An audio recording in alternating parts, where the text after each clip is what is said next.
The following story has been brought to you by StoriesToInspire.org. When I was a boy, I remember I was a bacher, young bacher, I don't know, probably 10th grade, and it was once it was Ben Azmanim, right before Pesach. And so we didn't have yeshiva. And I was davening at the local shtibel. In those days, the local shtibel in Borough Park was on 16th Avenue and 48th Street. It was called Bells. Long before Bubba had anything of note, anything to speak of. This was the local shtibel Bells. And they would have a minyan going every half hour for a couple of hours. So I remember I went to daven there. My brother went to daven a little bit later than me.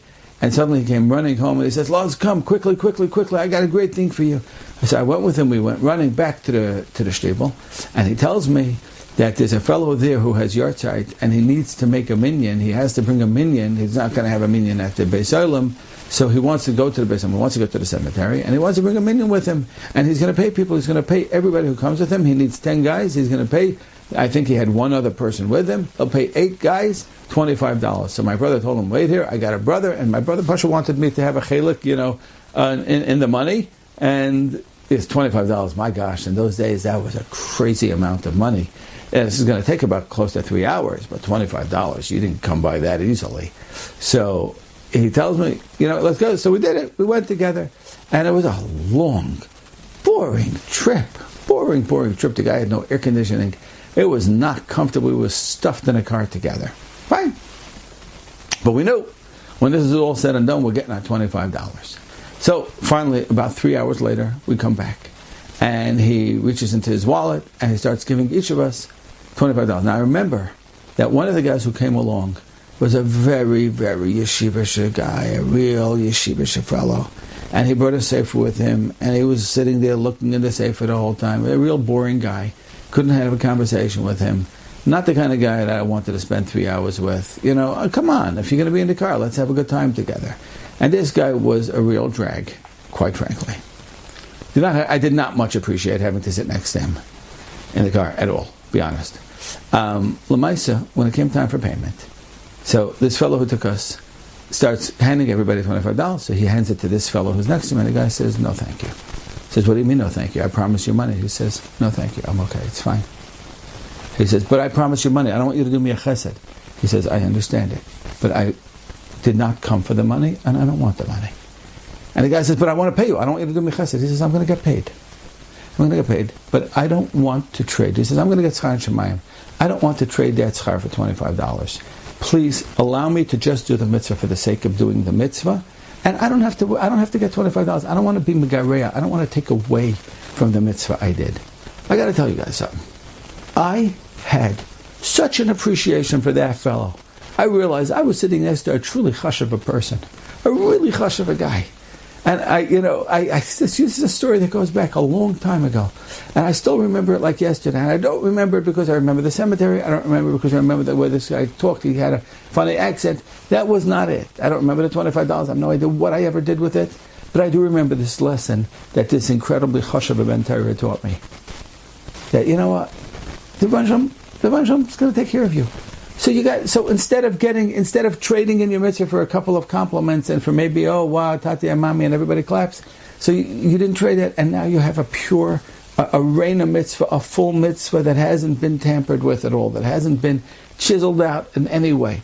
There's such a hush of a thing. Think about it that way. Say to yourself, "I did so much for my children, and I don't want to trade that for a temporary, a momentary feeling. I'd rather just have the mitzvah, and HaKadosh Baruch Hu will do already what He needs to do."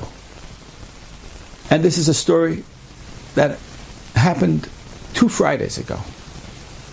2 Fridays ago, I picked up the phone to call somebody that I know, a man who's not a Jewish man, but a very, very kind, wonderful, wonderful person in his 70s.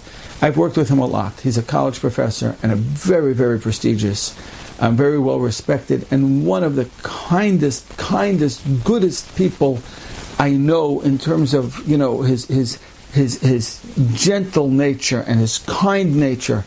A very, very wonderful person. I called him on a business matter. Tells me he's recovering from surgery, but he's doing well. So I said, "Oh, tell me a little bit about it. What was it? What was the matter? What's the story?" So he tells me that for the last already about 3 years, He's been suffering terribly from a medical issue. It was somewhat of a delicate nature, so I'm not going to go into it over here. But a medical issue which was really very, very difficult for him for the last 3 years. And it makes sleeping very difficult. And it makes, using the restroom very, very difficult.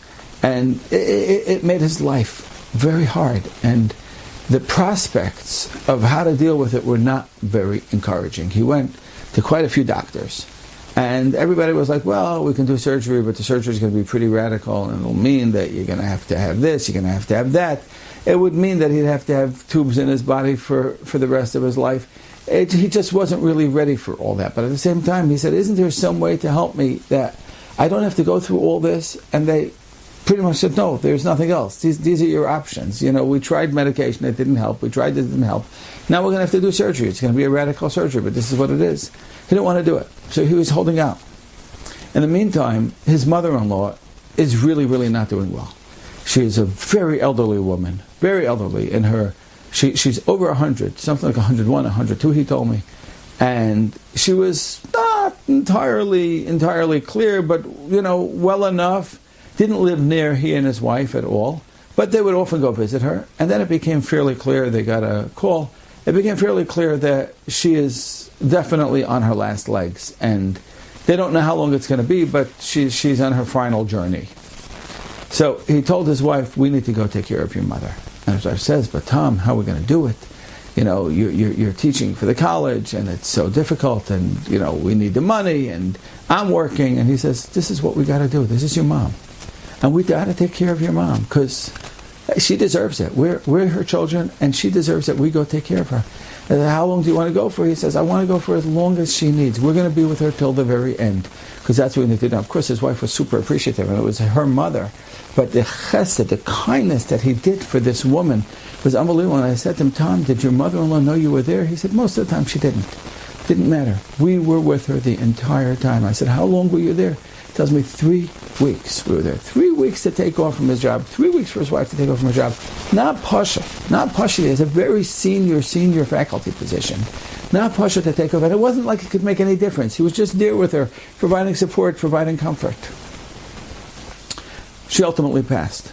But he told me something very fascinating. He says before she passed, she had a hospice nurse there who was a very, very wonderful person, a very wonderful woman. And this hospice nurse noticed that he was suffering a lot of discomfort and he was constantly excusing himself. And she said to him, Tom, what's going on with you? You don't look like you're doing so well yourself. And he shared with her his saga, what he's going through medically. And she says, Tom, I know a doctor who is a big, big expert in this field, in this particular area. I don't know if he has a better solution, but if anybody would, he's the guy who knows what to do. I'm going to make you an appointment with him. Would that be okay? And Tom was like, oh, sure, I'll do anything. Give me somebody, sure. And she made him an appointment. It was, in his home state, but not in his hometown. It required a drive of a number of hours. And he went to this doctor, and the doctor met with him and examined him and everything. And the doctor said to him, look, your problem is very clear. The solution, as you by now know, is not a very great one. He says, but it happens to be that there is a procedure that can be done where we can do the surgery and it can be far less radical. And we can preserve this organ, and not only preserve it, we can shrink all of the swelling that's taking place in this organ and put you back to normal. The problem is, Tom, I don't do it on adults. I do it on children. I do pediatrics. I don't do it on adults. But I do know, I do have a friend, and he is one of the only doctors who performs this surgery on adults. Let me see if I can get you in touch with him. He's out, I believe it was in the Mayo Clinic. And he's there, and let me see if I can talk to him and if he can take on your case. And long story made short, that is what happened. His friend took on the case, and I happened to have called him, first time I've spoken to him in a while, I happened to have called him, and he was recovering from the surgery and doing beautifully. And he says, I feel like a new man, a new lease on life, I can't believe how wonderful this was. I can't believe how this worked out. And of course, because he doesn't think the way a Yid thinks, he didn't think this way, but I said to him, Tom, do you appreciate what happened over here? Do you understand? You thought you were going to take care of your mother-in-law. This wasn't just serendipitous, oh, it happened to people who were there. No, you thought you were going to take care of your mother, only you didn't realize that when you go to help another person, you're not going to help that person, you're going to help yourself. And that's why you were the ultimate beneficiary. Yes, your mother-in-law was a beneficiary, but you were the ultimate beneficiary from your act of kindness. He had not thought of that, of course. He was like blown away. But we know, when you know that there's a master plan, when you know there's a Rabbi Shalom who's a Bairi, who's a Manigas, Kol Abriyas, the Rabbi Shalom is taking care of everybody, then you know you don't have to worry about it. If you put your dollar into the soda machine, a soda's going to come out. If it doesn't come out from this soda machine, the Rabbi Shalom will make it come out from some other soda machine. You're not going to lose what you shouldn't lose, and you're not going to do a Maisa Chesed and not get back what you should get. And very often what you get is what you gave. Enjoyed this story? Come again. Bring a friend. StoriesToInspire.org